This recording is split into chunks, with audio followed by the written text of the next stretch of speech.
আপনারা জানেন যে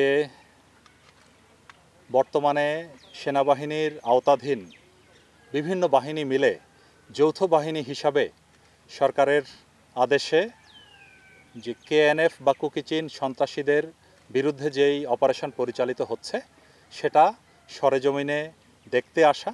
এখানে বিজিবির এই বান্দরবন সেক্টরের দুটো ব্যাটালিয়ন, বলিপাড়া ব্যাটালিয়ন 38 বিজিবি এবং রুমা ব্যাটালিয়ন 9 বিজিবি, এই দুটো ব্যাটালিয়ন সক্রিয়ভাবে অংশগ্রহণ করছে এবং তারা আমাদের যে মায়ানমার সীমান্তের সাথে যেই বাউন্ডারি আছে সেসব জায়গায় বিওপি সমূহ মেনটেন করা, অগমেন্ট করার পাশাপাশি সেনাবাহিনীর পরিকল্পনা অনুযায়ী তাদের বিভিন্ন অপারেশনে সহায়তা প্রদান করছে।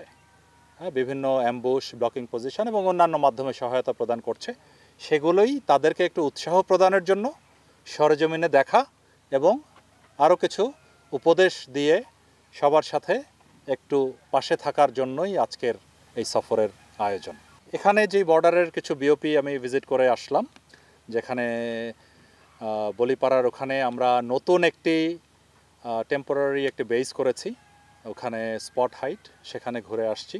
তো ওখানে আমাদের বিজিবির সকল সদস্য অত্যন্ত সতর্ক অবস্থায় আছে এবং প্রয়োজনে উপযুক্ত তথ্যের ভিত্তিতে তারা বিভিন্ন অপারেশনও পরিচালনা করে এবং এখান থেকেও আরেকটু বর্ডার এলাকায় এই রুমা ব্যাটালিয়নের কিছু বিওপিতে গমন করব এবং একইভাবে ওখানে বেশ সতর্ক অবস্থায় আছে এবং যাতে করে এই কেএনএফ সন্ত্রাসীরা যাতে ওই দিক দিয়ে কোনো ধরনের অপারেশন পরিচালনা করা কিংবা বর্ডার ত্যাগ করে পালিয়ে যাওয়া সম্ভব না হয় সেজন্য বিজিবির প্রত্যেকটি সদস্য বদ্ধপরিকর। এই অভিযানের সফলতা আসছে এবং এটি যে একটি স্বাধীন রাষ্ট্রের বিরুদ্ধে বা বিভিন্ন মেশিনারিজের বিরুদ্ধে এই ব্যাংক ডাকাতি বা এগুলো এই দুঃসাহসিকতা যে কোনো সন্ত্রাসী গ্রুপ দেখাতে বা দেখিয়ে পার পেতে পারবে না, এই সিগন্যালটি দেওয়াটাই মূল উদ্দেশ্য এবং তাদের এই সন্ত্রাসী কার্যক্রম। এবং আপনারা জানেন যে অত্র এলাকার যে বম সম্প্রদায়ের নিরীহ জনগোষ্ঠী যারা আছে তারাও এটি সমর্থন করছে না এবং তারা এই ব্যাপারে উদ্ধৃতি দিয়েছে। তাদের এই বম সন্ত্রাসী যারা কাজ করছে তাদের জন্য মেসেজ দিয়েছে।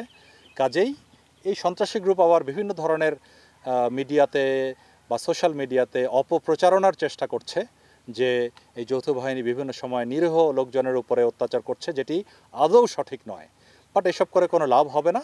এই যৌথ বাহিনীর অপারেশন যতদিন পর্যন্ত তাদের সন্ত্রাসী কার্যকলাপ অব্যাহত থাকবে ততদিন পর্যন্ত থাকবে এবং বিজিবি এই সেনাবাহিনী কর্তৃক পরিচালিত যৌথ বাহিনীর অপারেশনে সম্পূর্ণ সহায়তা দিয়ে অংশগ্রহণ করে যাবে।